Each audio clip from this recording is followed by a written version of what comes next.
আকৰ্ষণীয় ৰাজকীয় খেল ঘোঁৰাদৌৰ প্ৰতিযোগিতা।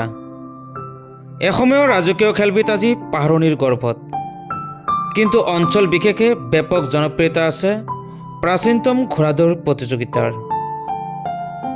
পৰম্পৰা অটুট ৰখাৰ উদ্দেশ্য আগত ৰাখি নৱবৰ্ষ উপলক্ষে প্ৰতি বছৰে বিজয়পুৰ বনগাঁও নয়নজ্যোতি ক্লাবে অনুষ্ঠিত কৰি আহিছে এই প্ৰাচীনতম ঘোঁৰাদৌৰ প্ৰতিযোগিতা।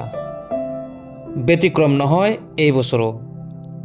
অইন বছৰৰ দৰে এইবেলিও বিজয়পুৰ বনগাঁও নয়নজ্যোতি ক্লাবৰ উদ্যোগত বিজয়পুৰ বনগাঁও খেতিপথাৰত অহাকালি ৰাতিপুৱাৰে পৰা এদিনীয়া কাৰ্যসূচীৰে অনুষ্ঠিত হ'ব এই পৰম্পৰাগত ঘোঁৰাদৌৰ প্ৰতিযোগিতা।